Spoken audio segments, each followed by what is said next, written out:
અમદાવાદના મેઘાણીનગર વિસ્તારમાં સામાજિક તત્વોની દાદાગીરી સામે આવી છે અને પોલીસ ઉપર આ દાદાગીરી કરવામાં આવી છે। અસામાજિક તત્વો કહી રહ્યા છે કે અમે અહીંના દાદા છે, તમે અમારી રિક્ષા કેવી રીતે રોકાવી શકો છો, તેમ કરીને ગાળાગાળી કરવામાં આવી, મામલો બીચક્યો। આ સંદર્ભમાં મેઘાણીનગર પોલીસ સ્ટેશન ખાતે 2 જેટલી ફરિયાદ અસામાજિક તત્વો પર નોંધાવવામાં આવી છે પોલીસે। શું સમગ્ર મામલો છે, વિગતે વાત કરીએ। શું તમે અમદાવાદમાં કોઈ જગ્યા લેવાનું વિચારી રહ્યા છો? શું તમને એવી જગ્યા જોઈએ છે કે ત્યાં તમારી ધંધાકીય પ્રવૃત્તિ પણ થઈ શકે? તો આ સૌથી બેસ્ટ જગ્યા છે।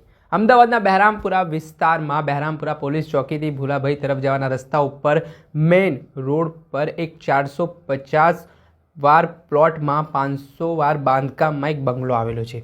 જી હા, આ બંગલામાં આપ hospital, mini school, restaurant, service centre, hotel, theatre સહિતની તમામ ધંધાકીય પ્રવૃત્તિ છે તે કરી શકો છો અને આ ખૂબ જ સુવર્ણ તક માનવામાં આવી રહી છે। હવે આ બંગલાની વિશેષતાની વાત કરીએ તો આમાં બંગલામાં 6 બેડરૂમ આવેલા છે, 2 મોટા પહોળા હોલ આવેલા છે, સાથે જ સોલર પેનલ સાથે સજ્જ આ બંગલો છે, જેમાં નીચે આપેલા સંપર્ક નંબર ઉપર તાત્કાલિક ફોન કરીને વધુ વિગતો મેળવો અને વહેલા તે પહેલાની સિસ્ટમ હોવાથી આજે જ આ તક ઝડપી લે। નમસ્કાર દર્શક મિત્રો, સ્કાયનેટ મીડિયામાં આપનું સ્વાગત છે। હું જોફાર। અવારનવાર અમદાવાદમાં અસામાજિક તત્વોના આતંકના વિડીયો સોશિયલ મીડિયા ઉપર સામે આવતા હોય છે। પોલીસને જાહેરમાં પડકાર ફેંકતા હોય તે પ્રકારની ઘટનાઓ પણ બનતી હોય છે। જે ગઈકાલે મેઘાણીનગર વિસ્તારમાં આ પ્રકારનો બનાવ સામે આવ્યો છે, જે ઘટનાનો વિડીયો સોશિયલ મીડિયા ઉપર વાયરલ થઈ રહ્યો છે।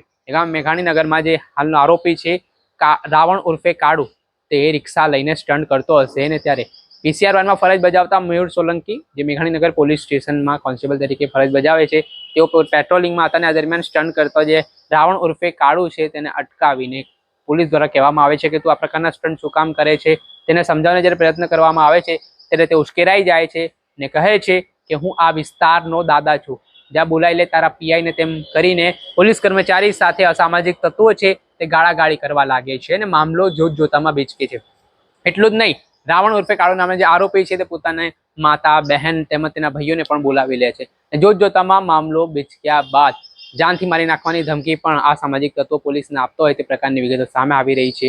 આ મામલાના સંદર્ભમાં મેઘાણીનગર પોલીસ સ્ટેશન ખાતે આરોપી વિરુદ્ધ ફરિયાદ પણ નોંધવામાં આવી છે। પહેલા તો આ સમગ્ર ઘટનાનો વિડીયો સામે આવ્યો છે, તે વિડીયો જોઈ લો।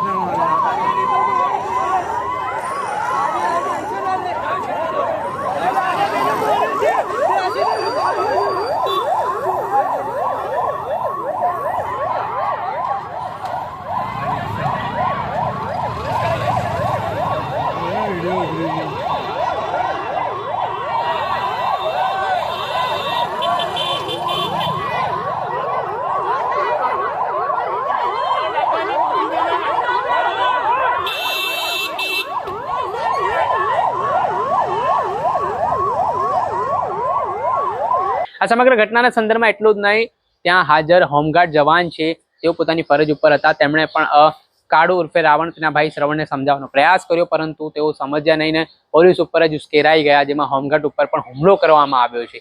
આ ઘટનામાં જે હોમગાર્ડ જવાન હતા તેઓ ફરજ ઉપર હતા ને તેમને જો ઈજાઓ પહોંચી હતી, તે મામલાના સંદર્ભમાં પણ હોમગાર્ડ જવાને મેઘાણીનગર પોલીસ સ્ટેશન ખાતે આરોપીઓ વિરુદ્ધ ગુનો નોંધાવ્યો છે, જ્યાં પોલીસે ગુનો નોંધીને જે અસામાજિક તત્વો છે જે નાસી ગયા હતા ત્યાંથી તેમને પકડવા માટે તપાસના ચક્ર ગતિમાન કર્યા છે। દર્શક મિત્રો, સ્કાયનેટ મીડિયાને આપ લાઈક કરી લો, સબસ્ક્રાઇબ કરી લો અને શેર કરવાનું ભૂલતા નહીં।